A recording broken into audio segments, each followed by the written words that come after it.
As principais entidades dos movimentos brasileiros já definiram a pauta unitária de lutas para o segundo semestre de 2013. No ano em que a CMS, Coordenação dos Movimentos Sociais, completa sua primeira década de atividades, uma plenária realizada em agosto, na cidade de São Paulo, reuniu dirigentes e lideranças de 50 organizações de 15 estados. Os participantes fizeram um balanço positivo das manifestações populares de junho e também do Dia Nacional de Lutas, que foi organizado pelas centrais sindicais. O objetivo, agora, é mobilizar os brasileiros em defesa de uma agenda comum, com foco na soberania nacional. A plenária dos movimentos sociais aprovou o combate aos leilões do petróleo e da energia elétrica, ao superávit primário, e PL 4.330, o projeto de lei que trata da terceirização.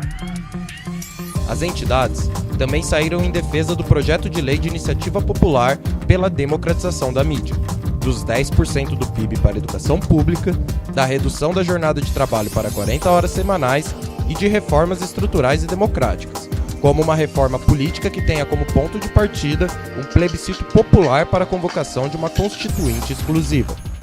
Esta edição da TV Conté traz depoimentos de dirigentes e lideranças das entidades. Com exclusividade, eles falam o que esperam das pautas unitárias e das lutas específicas de 2013.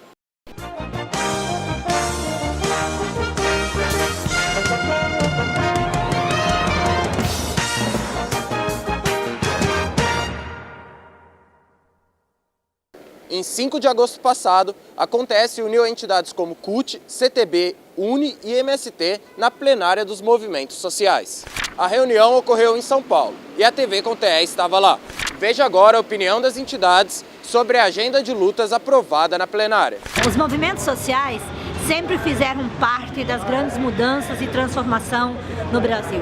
Foi assim com as diretas já, é assim com o processo da democracia, tem sido assim com o último processo recentemente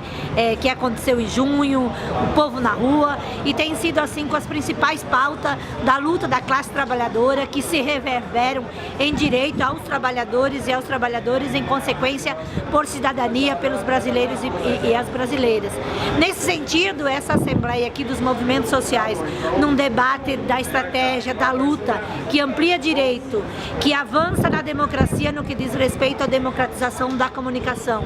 que avança no sentido de uma construção de uma política participativa que aponta para uma constituinte e uma reforma política. Demonstra mais uma vez a clareza e o amadurecimento e o potencial que os movimentos sociais têm em torno da sua base, de sua representação, de voltar para os seus estados, de voltar para as suas organizações, fazer o debate e voltar novamente construindo pautas de forma articulada, fazendo a mobilização, fazendo a negociação e a representação dos trabalhadores e das trabalhadoras. E a nossa central, a Central dos Trabalhadores e Trabalhadoras do Brasil,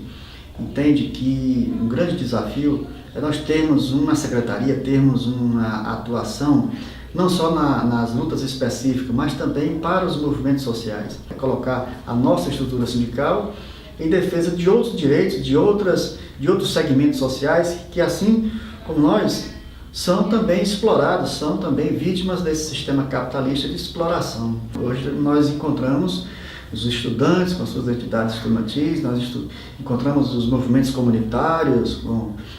na luta por moradia, nós encontramos segmentos, a organização de segmentos historicamente excluídos, como as mulheres, como os negros, os índios,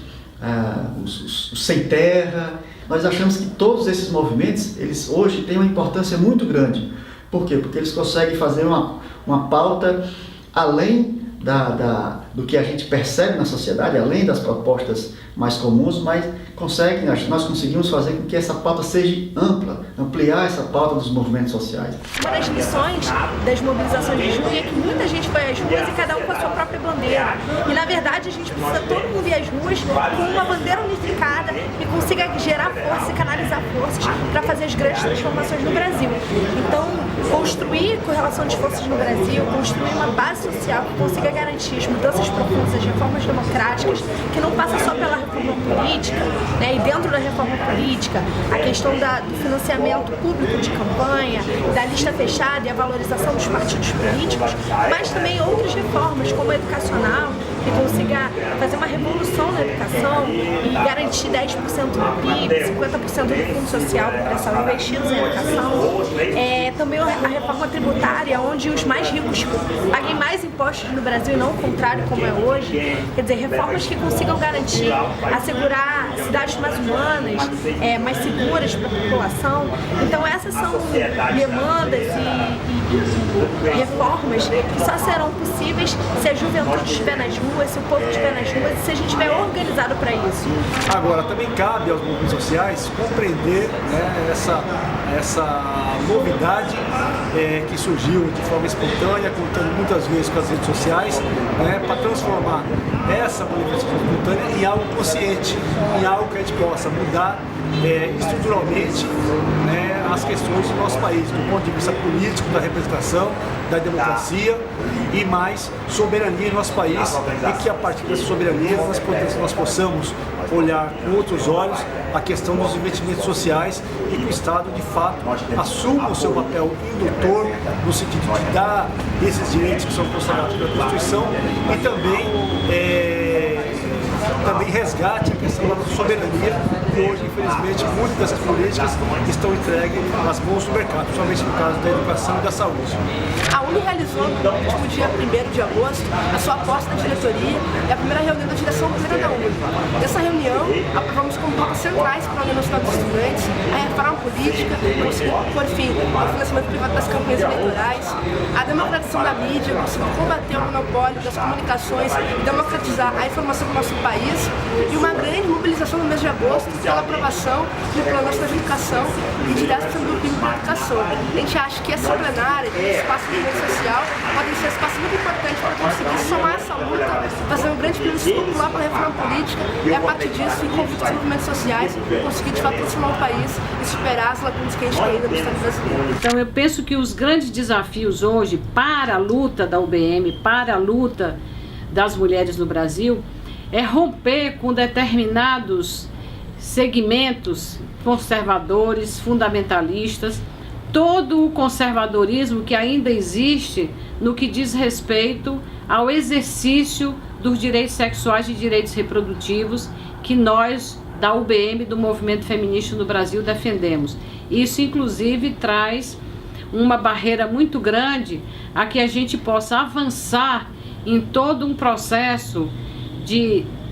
ser contra a criminalização das mulheres, por exemplo, que realizam o aborto. E um outro desafio hoje é romper com a subrepresentação nos espaços de poder e decisão. É um fator preponderante na construção da verdadeira democracia. Aqui nós estamos saindo para um ponto de convergência que é um apoio à Assembleia Nacional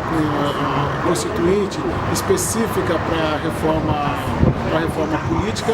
e também o plebiscito da reforma política. Nós estamos compreendendo a reforma política como algo mais amplo do que a reforma eleitoral. Então, para nós, a reforma política ela tem que atentar para alguns pontos importantes. Primeiro, aumento da democracia direta, da democracia participativa, a presença do povo, valorização de instrumentos de consultas, algumas medidas, algumas deliberações têm que passar por uma consulta popular. Nós não queremos o povo definido a cada 2 anos em eleição, nós queremos que o povo participe de maneira mais sistemática da democracia brasileira. Então, essa reforma ela tem que aprimorar esses mecanismos de consulta popular e dar para a população o direito de contribuir mais nos rumos da nação. Para nós é importante, acima de tudo, construir uma ampla unidade dos setores populares e progressistas e, ao mesmo tempo, construir um programa, uma plataforma de ações unificadas em que a gente consiga debater com a juventude em especial, mas com todo o povo brasileiro, as necessidades de transformações estruturais, reformas que consigam debater o tema do poder e alterar a estrutura de poder do país hoje. Então, para nós é importante, né, debater uma reforma política, assim, a proposta que saiu hoje aqui, né, de nós construirmos um plebiscito popular com o tema da Assembleia Constituinte Exclusiva para a Reforma Política é importante porque consegue construir um processo de debate, de acúmulo de experiência e de mobilização de trabalho de base que conscientize a juventude e que coloque para ela a necessidade de debater um outro projeto de sociedade. Olha, para nós, o movimento de mulheres na agenda feminista, a necessidade de construir alianças ela é central, numa perspectiva de que não tem como mudar o mundo sem visibilizar a necessidade de alterar a desigualdade a que as mulheres estão submetidas, mas também reconhecendo que nós não vamos superar a desigualdade, a opressão, o patriarcado sem discutir como as estruturas de poder estão organizadas na sociedade, como o sistema econômico injusto ajuda a manter as desigualdades entre homens e mulheres, como o sistema racista que estrutura um conjunto de relações de classe na nossa sociedade também estão profundamente vinculados com a desigualdade a que nós mulheres estamos submetidas, e por isso que a gente está tão comprometida com essa ideia de, nesse momento, poder levar para a rua uma agenda que questione a estrutura do Estado brasileiro, uma perspectiva de questionar as estruturas de poder que estão organizadas na sociedade brasileira. Né? A sociedade brasileira está vivendo um período muito complexo, porque de um lado nós derrotamos nas urnas o neoliberalismo, mas por outro lado nós não temos um projeto de desenvolvimento nacional que consiga agregar todas as forças para um desenvolvimento sustentável, igualitário, em que a prioridade da economia seja a solução dos problemas do povo. Então, o grande desafio que nós temos,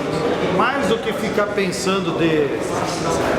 categoria por categoria, de professor, de sem terra, de estudante ou de operário, é que nós precisamos nos unir, todas as forças, para discutir um novo projeto para o país. Nesse projeto para o país é que nós temos que priorizar